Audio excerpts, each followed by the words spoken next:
శ్రీగురుభ్యో నమః.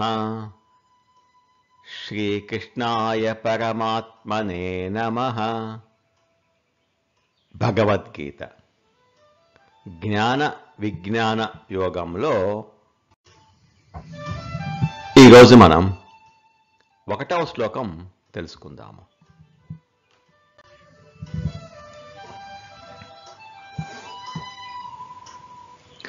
జగత్తు లేక విశ్వము ఎందుకు ఉంది అంటే విష్ణువును తెలుసుకోవడానికి. ప్రపంచం ఉన్నది పరమాత్మను గుర్తు చేయడానికి. ఒక అద్భుతమైన పెయింటింగ్ చూడగానే మనం ఎవరు వేశారండి అని అడుగుతాం.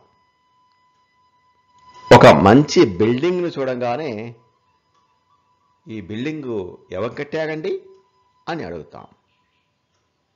ఒక రమ్యమైన పెయింటింగ్ని, రమ్యమైన కట్టడాన్ని చూడగానే అది ఎవరు చేశారో తెలుసుకోవాలి అని అనుకుంటున్నామే. ఇంతటి రమ్యమైన ప్రపంచాన్ని సృజించిన అతను ఎవరు అని ప్రశ్న వేసుకోకుండానే మనం బతికేస్తున్నాం. ఎవరు చేశారు ఇది తెలుసుకోవాలి. అది వివేచన చేయాలి. అతను దీనికి దూరంగా ఉన్నాడా, దీనిలోనే ఉన్నాడా అది తెలుసుకోవాలి. జగత్తును ఈశ్వరుడు సృష్టించాడు అని తెలియగానే ఒక్కసారి నమస్కారం చేసుకోవాలి. ఆ వివేచన చేయడం ఈ అధ్యాయంలో కనిపిస్తుంది. తాను సృజించిన జగత్తులో తానే ఉన్నాడు అని తెలుసుకుంటాం. జగత్తులో ఉన్నాడా లేక తానే జగత్తు అయి ఉన్నాడా ఇది వివేచన చేయాలి. ఇలా ప్రశ్నించుకోవాలి.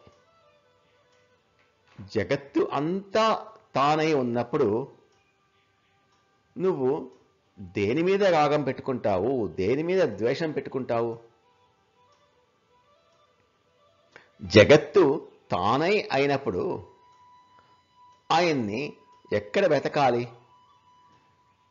జగత్తులోనే కదా.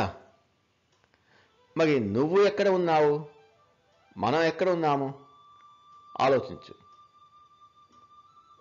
నువ్వు ఏమిటి, జగత్తు ఏమిటి, ఈశ్వరుడు ఏమిటి? ఇది వివేచన చేయాలి. ఇది జ్ఞాన విజ్ఞాన యోగం. సాధకుడికి గట్టి జ్ఞానాన్ని ఇవ్వబోతోంది. నాయందు మనస్సును ఉంచు, నాయందు మనస్సును ఉంచు అంటున్న పరమాత్మ నేనేంటో చెప్తాను అంటున్నారు. అలాగే దేని నుండి అయితే మనస్సును మరల్చాలి అంటున్నాడో దాని స్వరూపం కూడా చెప్పబోతున్నాడు. జగత్తు అంతా నా స్వరూపమే అని చెప్పబోతున్నాడు. అటువంటి అద్భుతమైన అధ్యాయానికి మనం శ్రీకారం చుడదాం. 1వ శ్లోకం. శ్రీ భగవానువాచ మయ్యాసక్తమనః పార్థ యోగం యుంజన్ మదాశ్రయః అసంశయం సమగ్రం మాం యథా జ్ఞాస్యసి తచ్ఛృణు. మయి పార్థ, ఓ అర్జున, భగవానుడు చెప్తున్నారు. పార్థ, ఓ అర్జున, మయి ఆసక్త మనాహ, నాయందు ఆసక్తమైన మనస్సు కలవాడై, మదాశ్రయ, నాయందు పరాయణుడవై, యోగం యుంజన్ సమగ్రం, సంపూర్ణమైన యోగమునందు నిమగ్నుడవై, అసంశయం, సంపూర్ణమైన నా యొక్క స్వరూపాన్ని నిస్సందేహంగా ఎలా తెలుసుకుంటావో చెప్తాను విను. మాం యథా జ్ఞాస్యసి తత్ శృణు. మయ్యాసక్తమనాః మదాశ్రయః. ఈ 2 లక్షణాలు కలిగి ఉండాలి. నాయందు ఆసక్తి కలిగి ఉండుట, నన్ను ఆశ్రయించుట. ఆసక్తి కలిగి ఉండటమే కాదు, నన్నే ఆధారము అనుకోవాలి. ఉదాహరణకు ఒకతను, నేను భగవంతుడిని ఆశ్రయించానండి, ఎందుకు అంటే నా పిల్లలు బాగుండాలి అని. అంటే ఆశ్రయం భగవంతుడు, కానీ ఆసక్తి పిల్లల మీద. లౌకికమైన కోరికలు అయితే ఇలా ఉంటే సరిపోతుంది. కానీ మోక్షము కైవల్యము ఆయనే కావాలి అని అనుకుంటే ఇలా ఉండకూడదు. ఆశ్రయము ఆసక్తి 2 ఆయనే అయి ఉండాలి.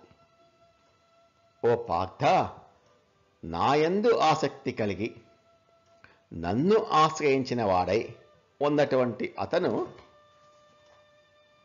సందేహరహితంగా నన్ను ఎలా చక్కగా తెలుసుకోగలడో చెప్తాను విను అంటున్నారు. సమగ్రం మాం, నా గురించి సమగ్రంగా విను అంటున్నారు. అంటే యోగసిద్ధుడు మాత్రమే నాయందు సంపూర్ణ స్వరూపాన్ని తెలుసుకోగలడు అంటున్నారు. అతను ఏం తెలుసుకోగలడో దాన్ని చెబుతాను. ఒక్క మాటలో పరమాత్మ తన గురించి పూర్ణంగా చెప్తున్నాను అని, ఎవరూ దాన్ని అందుకోలేరు అనుకోకు, యోగ సిద్ధుడు అందుకోగలడు అంటున్నారు. ఆ ప్రయత్నము నీవు చెయ్యి అని చెప్తున్నారు.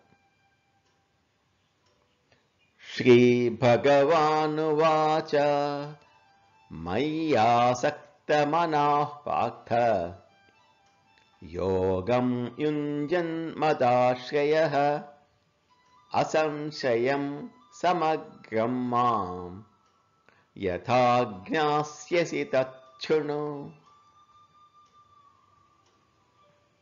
ఇక్కడ చెప్పటంలో అనన్య భక్తితో ఆసక్తమైన మనస్సు కలవాడు మాత్రమే నన్ను తెలుసుకోగలడు. కనుక నీవు అటువంటి అనన్యమైన భక్తితో, అటువంటి ఆసక్తి కలిగిన భక్తుడవై నా గురించి సమగ్రంగా తెలుసుకో అని చెప్తున్నారు. సమగ్రంగా అంటే సంపూర్ణంగా, భగవంతుని గురించి సంపూర్ణంగా తెలుసుకోమని.